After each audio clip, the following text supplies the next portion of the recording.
سیدنا عبداللہ رضی اللہ تعالیٰ عنہ سے روایت ہے کہ نبی کریم صلی اللہ علیہ وسلم نے فرمایا، بے شک سچ آدمی کو نیکی کی طرف لے جاتا ہے اور نیکی جنت کی طرف لے جاتی ہے، اور آدمی سچ بولتا رہتا ہے یہاں تک کہ وہ صدیق کا مرتبہ حاصل کر لیتا ہے،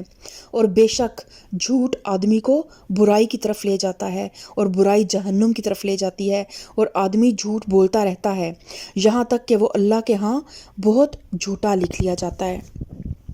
تو آپ کو پتہ ہے جھوٹ بھی ایک ایسی چیز ہے کہ ایک جھوٹ کو چھپانے کے لیے 100 جھوٹ بولنے پڑتے ہیں۔ تو بعض اوقات اپنی جھوٹی شان و شوکت ہم شو کر دیتے ہیں، ہم حقیقت میں کچھ اور ہوتے ہیں، لیکن لوگوں کو ہم کچھ اور شو کرتے ہیں۔ اپنے فائنینشیل سٹیٹس کے متعلق بھی بعض اوقات ہم غلط بیانی کرتے ہیں، اور پھر اس چیز کو چھپانے کے لیے ہمیں جھوٹ در جھوٹ بولنا پڑتا ہے۔ اس طرح بعض اوقات لوگ اپنی تعلیمی قابلیت کو بڑھا چڑھا کے بیان کر دیتے ہیں، حالانکہ حقیقت میں ان کے پاس وہ تعلیم نہیں ہوتی، اور پھر وہ اس جھوٹ پر قائم رہنے کے لیے جھوٹ در جھوٹ بولتے ہیں۔ بعض اوقات نقلی اور جعلی دستاویزات بنواتے ہیں، سرٹیفکیٹس بنواتے ہیں، اور مطلب ایک سلسلہ چل پڑتا ہے۔ تو پھر اللہ تعالیٰ کیا فرماتا ہے کہ وہ جھوٹ پر جھوٹ بولتا رہتا ہے، کیونکہ ایک جھوٹ جو ہے اپنے ساتھ 100 جھوٹوں کو لے کے آتا ہے، اور پھر یہاں تک کہ وہ اللہ کے ہاں جھوٹا ہی لکھ دیا جاتا ہے۔ اور آپ پتہ ہے جب انسان ایک بار جھوٹ بولتا ہے تو اس کے دل پہ ایک سیاہ دھبا لگتا ہے، اور جب وہ بار بار اس گناہ کو ریپیٹ کرتا ہے تو اس کے دل پہ وہ دھبے بڑھتے اس کا سارا دل سیاہ ہو جاتا ہے، یعنی زنگ آلود ہو جاتا ہے۔ سیاہ دل سے مراد یہ ہے کہ زنگ آلود دل۔ اس کے بعد سیدنا عقبہ بن عامر رضی اللہ تعالیٰ عنہ سے روایت ہے کہ میں نے کہا، اے اللہ کے رسول صلی اللہ علیہ وسلم، نجات کا ذریعہ کیا ہے؟ آپ صلی اللہ علیہ وسلم نے فرمایا، اپنی زبان کو قابو میں رکھو، اپنے گھر میں رہو اور اپنے گناہوں پر رو۔ تو ہماری جو زبان ہے نا، ہماری زبان ہمارے 80% گناہوں کا باعث بن جاتی ہے، کیونکہ جب ہم بولنے لگتے ہیں تو پھر ہمیں بالکل جتنا مرضی ہم اپنے آپ کو کنٹرول رکھیں، جتنا مرضی ہم اپنا چیک اینڈ بیلنس رکھیں، لیکن اس کے باوجود جب ہم زیادہ بہت باتیں کرتے ہیں نا تو پھر ان باتوں میں بعض اوقات جھوٹ، بعض اوقات غیبت، بعض اوقات چغلی، بعض اوقات بے معنی باتیں، بعض اوقات فحش گوئی شامل ہو جاتی ہے۔ تو پھر ہماری زبان جو ہے نا وہ ہمارے سارے اعمال کو ضائع کر دیتی ہے۔ اسی لیے ایک مفہوم حدیث طرح ہے کہ جب انسان صبح سو کے اٹھتا ہے نا تو اس کے جسم کے 360 جوڑ جو ہے نا وہ اس کی زبان کے آگے ہاتھ جوڑتے ہیں کہ تو ہمارے معاملے میں اللہ سے ڈرنا، کہ ہم آزاد سے تو نماز بھی پڑھتے ہیں، ہم آزاد سے انفاق فی سبیل اللہ بھی کرتے ہیں، ہم اپنے معدے کو بھوکا رکھتے ہیں، روزہ رکھتے ہیں، کتنی عبادات ہیں جو ہم فزیکلی کرتے ہیں، لیکن ہماری زبان جو ہے وہ ہمارے ان تمام اعمال کو برباد کر دیتی ہے۔ تو پھر آپ صلی اللہ علیہ وسلم نے اس کا حل کیا بتایا کہ اپنی زبان کو قابو میں رکھو، جتنا کم بولیں گے اتنا آپ جھوٹ سے اور زبان کے دیگر گناہوں سے بچ جائیں گے۔ اور اس طرح ایک اور حدیث کا مفہوم یہ بھی ہے نا کہ جو خاموش رہا اس نے نجات پا لی، کہ خاموشی میں ویسے بھی نا ایک سکون بھی ہے، اور ایک آپ بہت سے فتنوں سے بچ جاتے ہیں۔ بہت سے لوگ بعض اوقات آپ بڑی اچھی باتیں کر رہے ہوتے ہیں، آپ بڑی جو ہے وہ لاجیکل باتیں کر رہے ہوتے ہیں، لیکن کچھ لوگ آپ کے علم، آپ کے فہم سے جیلس ہو کے بعض اوقات، یا جب آپ کی باتیں ان کے مفادات سے ٹکراتی ہیں سم ٹائمز، تو وہ آپ کے خلاف ایک محاذ کھڑا کر لیتے ہیں اور صف آرا ہو جاتے ہیں آپ کے خلاف۔ تو سب سے پہلے دیکھیں کہ کس محفل میں آپ بیٹھے ہوئے ہیں، اس محفل کے سننے والے کس حد تک ایسا جو ہے وہ شعور رکھتے ہیں یا ایسا ایک مینٹل لیول رکھتے ہیں کہ وہ اچھی گفتگو سن سکیں۔ تو پھر اچھی گفتگو ضرور کی جائے، لیکن ہر طرح کے کراؤڈ کو خوش کرنے کے لیے بے معنی اور لا یعنی باتیں کر کے نہ اپنی ورث کام کریں اور نہ اپنے گناہوں میں اضافہ کریں اور نہ اپنی نیکیوں کو برباد کریں۔ اور آپ صلی اللہ علیہ وسلم نے دوسرا فرمایا کہ اپنے گھر میں رہو۔ تو آپ دیکھیں کہ ایک اور حدیث کا مفہوم ہے کہ ایک وقت ایسا آئے گا جب فتنے ایسے ہوں گے جیسے بارش برس رہی ہو۔ تو آپ صحابہ کرام نے آپ صلی اللہ علیہ وسلم سے پوچھا تو اس دور میں ہم کیا کریں؟ تو آپ نے فرمایا کہ اپنے گھر میں رہو۔ تو آج آپ دیکھیں کہ وہ دور آ چکا ہے۔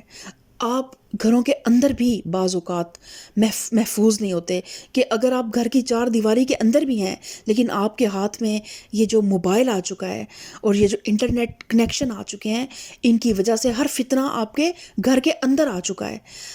لیکن پھر بھی اپنی ذات کو آپ خود کنٹرول کر سکتے ہیں، اپنے بچوں کو آپ خود کنٹرول کر سکتے ہیں۔ لیکن جب آپ باہر کی دنیا میں خود نکلتے ہیں یا اپنے بچوں کو بھیجتے ہیں تو پھر باہر ہر طرح کے شیاطین جن و انس موجود ہیں۔ تو کوشش کریں کہ بلا وجہ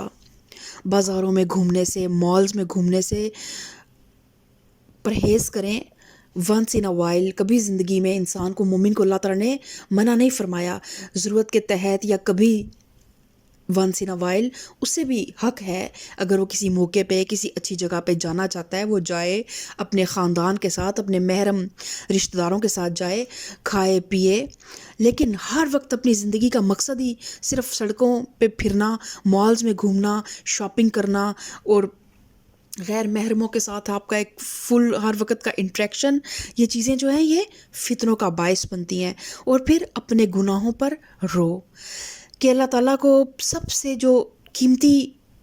قطرہ ہے نا اللہ کے نزدیک، وہ آنسو کا وہ قطرہ ہے جو انسان اپنے گناہوں پہ ندامت کے باعث اس کی آنکھوں سے جو آنسو گرتے ہیں نا، وہ رب کریم کے نزدیک بڑے قیمتی موتی ہیں۔ وہ شاعر مشرق علامہ اقبال کیا فرماتے ہیں کہ موتی سمجھ کے شان کریمی نے چن لیے قطرے جو تھے میرے عرق انفعال کے، کہ میرے ماتھے پہ جو ایک پسینہ آ گیا میری ندامت کا، میرے رب نے اس پسینے کو موتی سمجھ کے چن لیا۔ تو اپنے گناہوں پہ روئیں، اور حقیقت یہ ہے کہ ہمیں معلوم نہیں ہوتا، ہم پورے دن میں نہ جانے کتنے گناہ کر جاتے ہیں اور ہمیں اس کا احساس تک نہیں ہوتا۔ اور پھر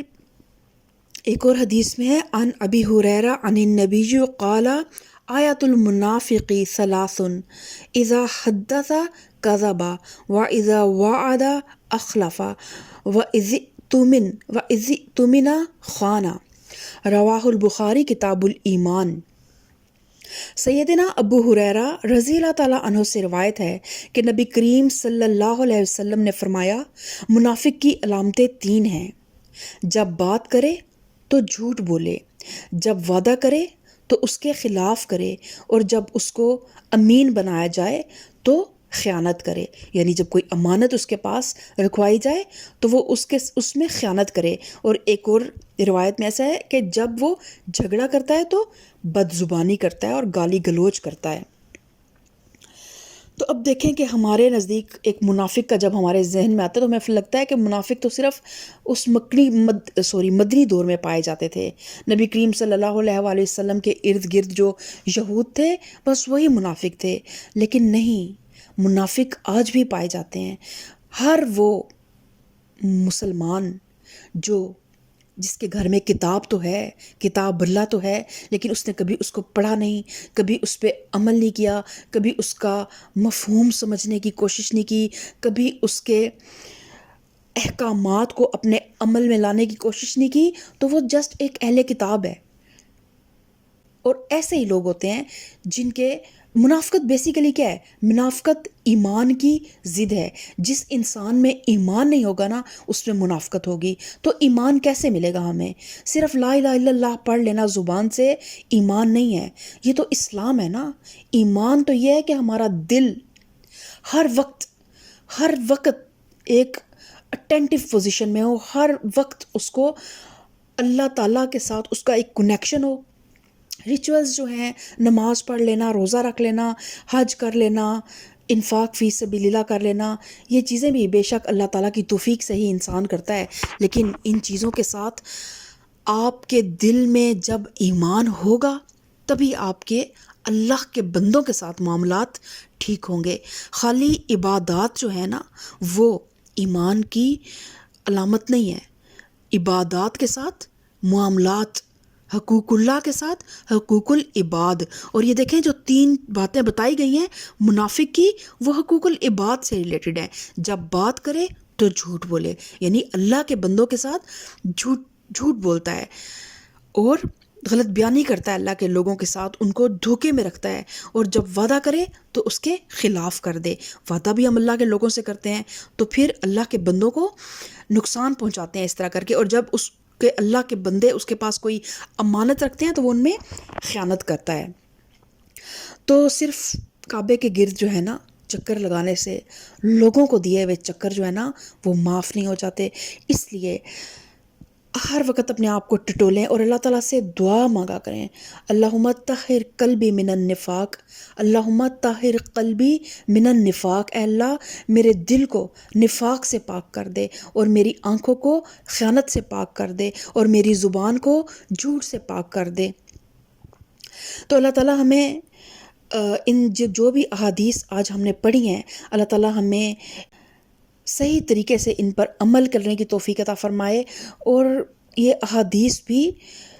اتنی ہی ہمارے لیے ضروری ہیں، ان پہ عمل کرنا، ان کی تعلیمات پر جتنا قرآن پر عمل کرنا ضروری ہے، کیونکہ اللہ تعالیٰ نے فرمایا کہ اللہ کی رسی کو مضبوطی سے تھام لو، اور رسی میں 2 بال ہیں، ایک اللہ کی کتاب اور دوسرے اللہ کے رسول صلی اللہ علیہ وسلم کی احادیث و سنت۔ تو قرآن سے بھی ہم نے اس چیز کی اہمیت کو جان لیا کہ جھوٹ بولنا کس قدر اللہ تعالیٰ کو ناپسند ہے، اور یہاں تک کہ اللہ تعالیٰ نے قرآن پاک میں فرمایا کہ اللہ تعالیٰ نے جھوٹوں پر لعنت فرمائی ہے۔ تو اللہ تعالیٰ ہمیں جھوٹ کی لعنت سے بچنے کی توفیق عطا فرمائے، اللہ تعالیٰ ہمیں صراط مستقیم پہ چلنے کی توفیق عطا فرمائے، آمین ثم آمین۔ سبحان ربک رب العزت عما یصفون، والسلام علی المرسلین، والحمد للہ رب العالمین۔